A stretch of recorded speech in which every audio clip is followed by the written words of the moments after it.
Esta é mais uma preleção do Centro Espírita Allan Kardec, aqui de Campinas. Antes de iniciarmos as nossas reflexões sobre as mensagens do Mestre Jesus, façamos uma pequena prece. Que a paz e a serenidade do Mestre Jesus esteja com cada um de nós. Nestes momentos de reflexão, em que esses ensinamentos do Cristo devem ecoar em nosso coração. Que tenhamos o amparo da espiritualidade, para que essa mensagem do Mestre Jesus seja um farol forte na vida de cada um de nós. Que nós tenhamos sabedoria para conduzir as nossas ações, sempre pautados nas mensagens do Mestre Jesus. Graças a Deus. Essas palavras de conforto que nós temos no Evangelho são um bálsamo que nos permite momentos de muita reflexão e de muita paz, para que nós tenhamos uma encarnação tranquila, serena e com a nossa evolução.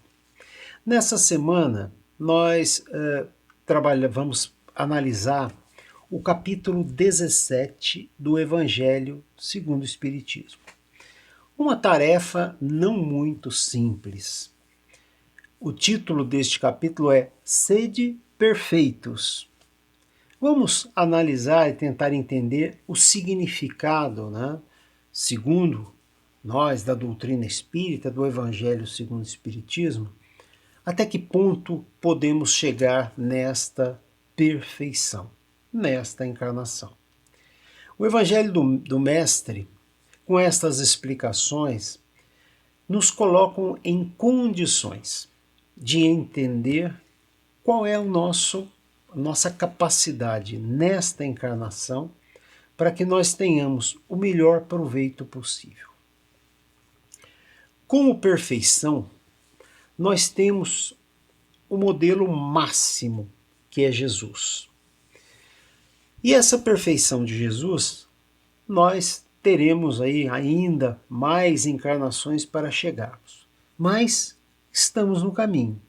Para nossa elevação moral, devemos ser pessoas de bem, e neste capítulo são elencadas alguns pontos importantes para as nossas reflexões. Por fim, analisamos as parábolas do Mestre, que sempre são aquela forma didática que o Mestre Jesus utilizou para nos mostrar o caminho nesta encarnação. Vamos começar a nossa análise vendo o que está lá em Mateus, o Evangelho de Mateus, capítulo 5. Vejam, diz Jesus: mas eu vos digo, amai os vossos inimigos, fazei o bem aos que os têm ódio, e orai pelos que vos perseguem e caluniam. Porque se vós não amais senão os que vos amam, que recompensas haveis de ter?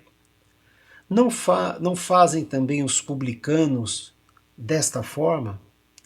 E se vós saudardes somente os vossos irmãos, que fazeis nisso de especial? Não fazem também assim os gentios? Sede vós perfeitos, como também vosso Pai Celestial é perfeito. Então vejam que Jesus nos mostra, com estas palavras muito firmes, como é o modelo de perfeição. Amar o próximo. Independente se são amigos, se são da família, ou se são aquelas pessoas que nós de alguma maneira, temos alguma diferença. Portanto, este é o exemplo que Jesus quer nos passar de perfeição. Essas palavras, então, significam que nós, sim, temos condições de conseguir isso.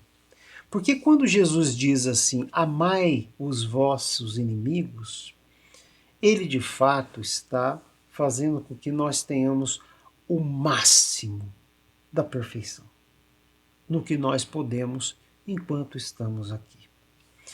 Ele nos coloca de fato um desafio, né? Que a primeira vez está muito difícil, ou talvez em alguns momentos até impossível num primeiro momento. Procurando algo profundo nessas palavras do Mestre, o que ele pede é para que nós enxerguemos a todos como irmãos que merecem o nosso respeito. No fundo, nos mostra a essência da perfeição. E essa perfeição é a caridade. Mas por que é a caridade? Pensemos. A caridade significa amor em movimento, a capacidade de amarmos. Amar todos, sem distinção, é a lição do Mestre. Nos fala sobre a virtude de enxergar em todos irmãos, que por algum motivo nos desagradam, por algum motivo temos as nossas diferenças, mas devemos amá-los. E essa é uma figura, algumas vezes, difícil de assimilarmos, mas são por etapas. Essa caridade com o nosso irmão, entender isto, é a base para tudo. Porque quando lembramos mesmo daquelas pessoas com as quais temos alguma diferença, como é que cada um de nós se sente? E a falta de caridade, ela nasce do egoísmo e do orgulho, que são a negação da caridade. Porque tudo o que excita exageradamente o sentimento da personalidade destrói ou, quando nada, enfraquece os princípios da verdadeira caridade. E quais são esses princípios? A benevolência, a indulgência ou perdão, o sacrifício e o devotamento. O amor do próximo, estendido até o amor dos inimigos, nos dá esse indício de uma superioridade moral. E nós vamos por passos. Primeiro não pensando mal, depois entendendo uma parte positiva mesmo dessas pessoas, depois amando, ou seja, tendo essa capacidade de olhar para qualquer irmão com ternura, com benevolência, com capacidade de enxergar ali alguém que está no caminho, junto com nós. Do que resulta que o grau de perfeição está na razão direta da extensão do amor ao próximo. Então, isso nos dizem os Espíritos, lá no Evangelho segundo o Espiritismo, neste capítulo 17. E neste capítulo também, existe uma parábola muito interessante para que cada um de nós entenda em que ponto está. É a parábola do semeador. Porque todos nós temos condições de evoluir. Um pouco mais, um pouco menos, mas todos nós vamos estar evoluindo sempre, né? Nós temos essa capacidade e esta encarnação tem este papel, esta finalidade. Então o Evangelho, né, toda a sua sabedoria, nos mostra semente. Como se nós tivéssemos essa capacidade de fazer nascer em nós essa beleza que é o princípio colocado por Jesus. Está lá em Mateus capítulo 13. O mestre utiliza essa parábola do semeador para uma autoanálise. Para cada um de nós, faça esta análise. Vejamos aqui essa passagem lá, que está em Mateus. Eis que saiu a semear, e quando semeava, uma parte das sementes caiu junto da estrada, e vieram as aves do céu e comeram-na. Outras caíram em pedregulhos, onde não tinha muita terra, e logo nasceram. Mas saindo o sol, a queimou, e porque não tinha raiz, se secou. Outras sementes, igualmente, caíram nos espinhos, e cresceram os espinhos, e estes afogaram. Outro, enfim, caiu em boa terra, e dava fruto. O mestre, com isso, fechando essa parábola, ele mostra que cada um de nós é um tipo de terreno. Certamente nós queremos ser essa terra boa, essa capacidade de assimilarmos tudo que o Mestre Jesus nos ensina e com isso aplicar na nossa vida. É isso que cada um deseja.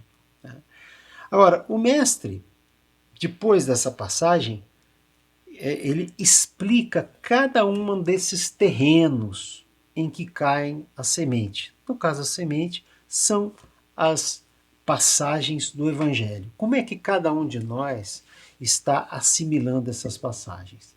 Porque continua o mestre dizendo: todo aquele que ouve a palavra do reino e não entende, vem o mal e arrebata. E o que se semeou no seu coração, este é o que recebeu a semente junto da estrada. Então aquelas sementes que caíram na estrada, as pessoas não entendem e não conseguem frutificar. Já aquelas sementes que caíram no pedregulho, são aqueles que ouvem a palavra e logo a recebem, até mesmo com gosto. Porém, ele não tem em si raiz. Antes é de pouca duração. E quando lhe sobrevém tribulação e perseguição por amor da palavra, logo se escandaliza. E o que recebeu a semente entre espinhos, este é o que ouve a palavra, porém os cuidados deste mundo e o engano das riquezas sufocam a palavra e fica infrutuoso. E aquele que recebeu a semente em boa terra, foi uma boa terra, este é o que ouve a palavra e a entende e dá fruto, ou seja, a aplica. Nós estamos num certo estágio de evolução e nós somos algum desse tipo de terreno. Certamente queremos ser terra boa, mas nem sempre conseguimos. Mas isso não deve servir de desânimo de forma nenhuma. É nessa busca permanente pela capacidade de entender a palavra de Jesus e aplicá-la no nosso dia a dia é que vem a nossa evolução. A parábola do semeador representa perfeitamente as diversas maneiras pelas quais podemos aproveitar esses maravilhosos ensinos do Mestre Jesus. Quantas pessoas, na verdade, para as quais essa palavra do Mestre não passam de letra morta, que a semelhança das sementes caídas nas pedras não produz nenhum fruto. Portanto, isso são os Espíritos que nos dizem lá no Evangelho segundo o Espiritismo, mostra justamente essa necessidade que cada um tem de ser essa boa terra, de se esforçar mesmo para entender as mensagens do Mestre Jesus. E a partir de agora, comecemos a analisar aquilo que nós devemos ser. Vimos essas parábolas como inspiração, para que cada um consiga ser melhor. Mas melhor no quê? Na virtude. Porque nós precisamos exercitar as nossas virtudes.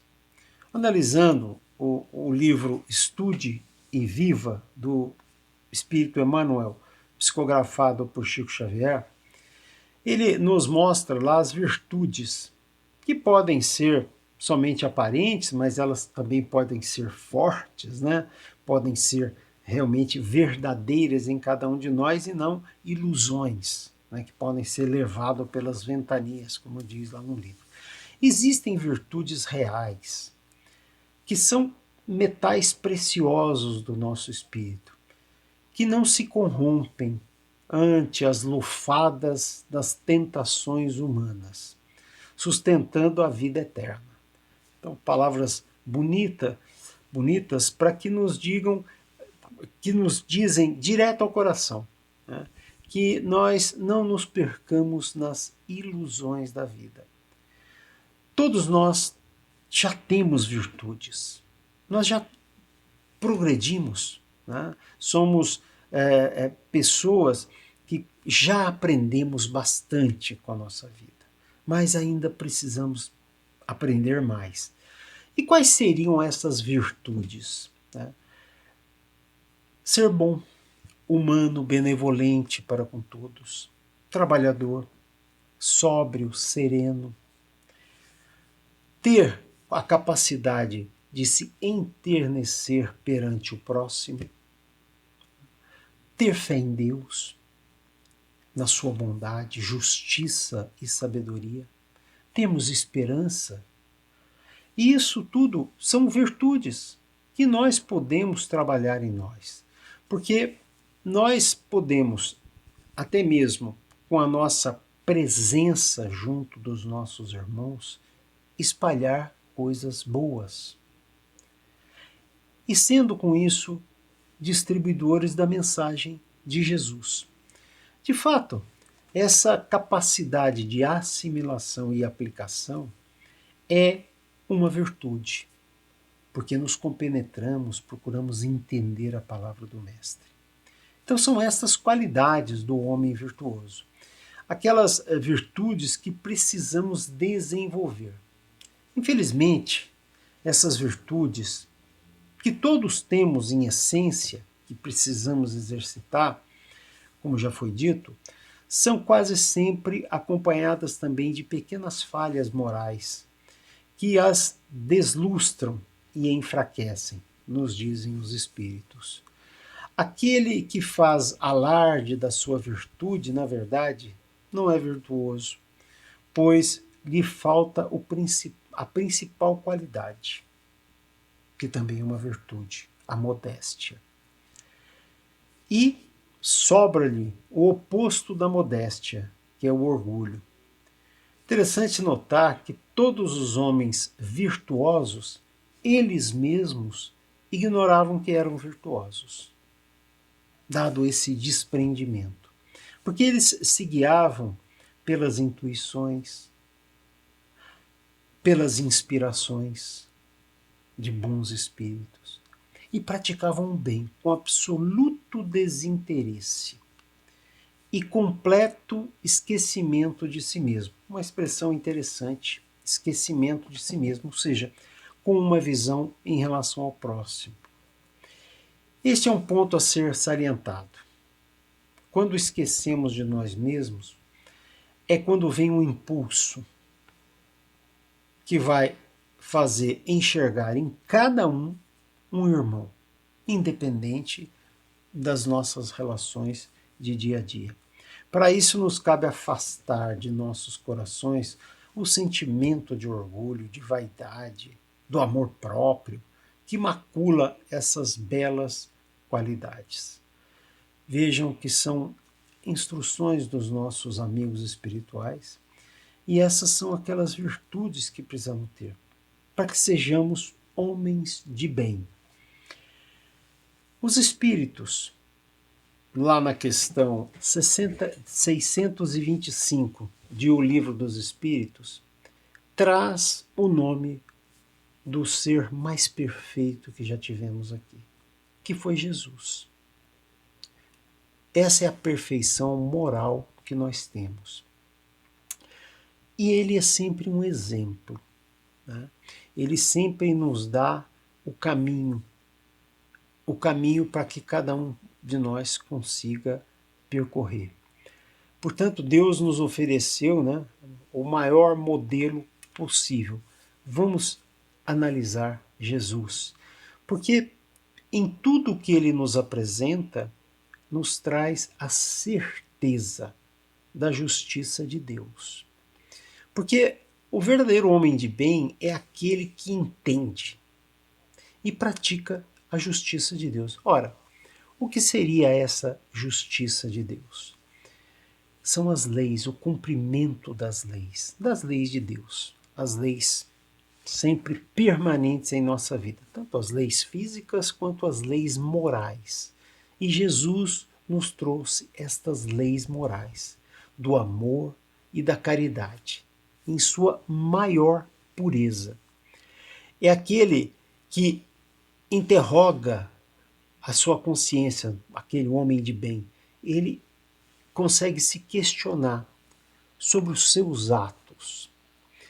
Esse homem de bem, ele pergunta se de alguma maneira não cumpriu alguma lei moral, principalmente em relação ao próximo. Né? Se não cometeu algum deslize com relação a algum irmão. Se fez tudo o que poderia ser feito em função do bem. É ter atenção em todos os nossos atos, pensamentos, tá? Porque tudo tem reflexo, tem efeito.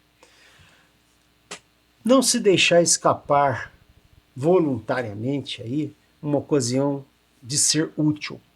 Nunca nós devemos fugir dessas situações. Sempre, qualquer um de nós pode ser útil para os nossos irmãos. E ele tem essa capacidade porque ele conseguiu absorver a mensagem de Jesus. E ter fé e esperança, né? Trazer para o presente coisas positivas em relação ao futuro. E por isso coloca os bens espirituais acima dos bens temporais e materiais. Então vejam a importância dessa visão do espiritual. Somos espíritos que usamos um corpo, que usamos a matéria para a nossa evolução. As dores da vida, né, elas vêm na direção de nos melhorar.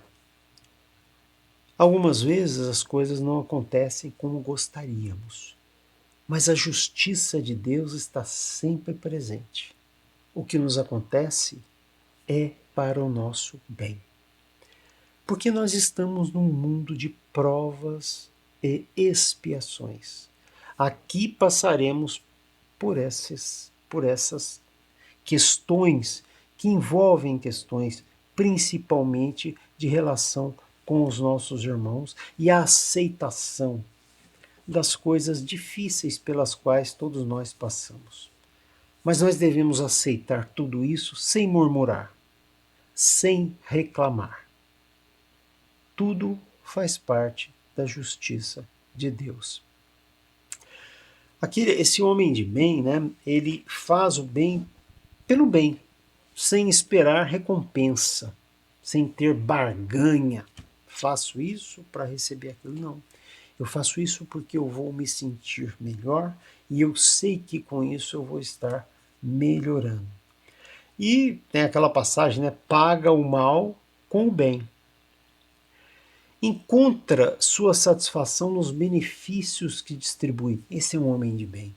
Nos serviços que presta. Mas, dizem os espíritos, nas lágrimas que conseguimos fazer secar. Nas consolações que nós podemos levar para os aflitos. E este homem de bem é indulgente com as fraquezas alheias, porque sabe que ele mesmo, cada um de nós aqui, precisa dessa indulgência, desse perdão, porque nós também temos os nossos deslizes.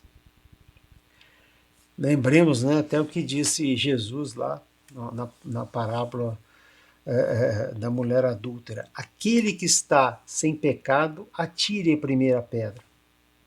Nós estamos aqui porque nós precisamos melhorar e aprender. Nós precisamos estudar, refletir, mas principalmente viver, porque é dessa vivência que conseguiremos ter a nossa evolução espiritual. E chegamos finalmente a um tema muito próximo de cada um de nós. Nesse capítulo 17 está lá um item sobre os bons espíritas. Porque o espiritismo, ele aprofunda, né? Ele esclarece as mensagens de Jesus, trazendo todas aquelas máximas para o nosso dia a dia. E aí tem uma passagem muito bonita lá que diz: olha, um espírita, no fundo, é um cristão. É um cristão. Então nós somos cristãos. O espiritismo, na verdade, não criou nenhuma nova moral, né? Mas ajuda a que cada um de nós compreenda o que Jesus nos trouxe. Lá no Evangelho segundo o Espiritismo, temos as máximas morais de Jesus. E isso, quando nós conseguimos realmente nos compenetrarmos, né, entender isso, isso nos traz consolo, nos traz tranquilidade diante das situações da vida. Para alguns, os laços da matéria estão ainda muito tenazes, né? Muitas pessoas ainda estão ligadas à matéria, né?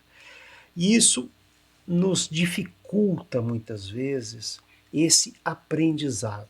É como se fosse um nevoeiro que fica nos envolvendo e impede essa visão do infinito, nos dizem os espíritos.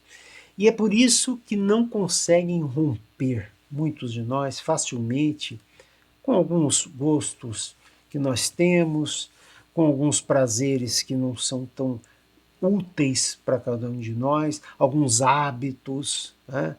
Não compreendemos algumas vezes o melhor caminho, porque não aplicamos de maneira adequada as mensagens de Jesus.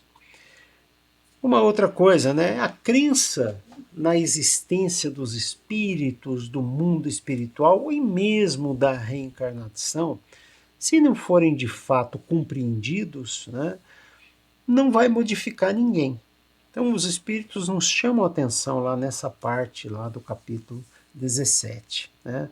Nós ainda deixamos essas tendências instintivas nos fazerem caminhar não por caminhos para a nossa evolução. Portanto, reconhece-se o verdadeiro espírita pela sua transformação moral, pelos esforços que faz para dominar as suas más inclinações. Que beleza! Temos assim uma visão completa de como nós devemos ser.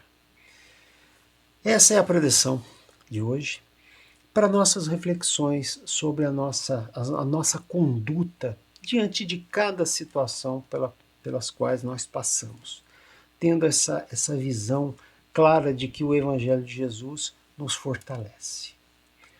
Façamos agora as vibrações. Neste momento, vamos pensar em outras pessoas, em outras situações. Vamos vibrar por aqueles que estão em aflição, aqueles que estão passando por problemas. Vamos vibrar pelos doentes, aqueles que estão nos hospitais. Vamos vibrar pela nossa família, que nós continuemos firmes no caminho de Jesus. Vamos vibrar pelo nosso país, que siga por caminhos cada vez melhores. Fiquemos todos em paz, sempre entendendo que a mensagem do Mestre Jesus é fundamental na nossa vida, que ele seja esse farol forte nos caminhos difíceis pelos quais nós passamos. Paz e bem a todos.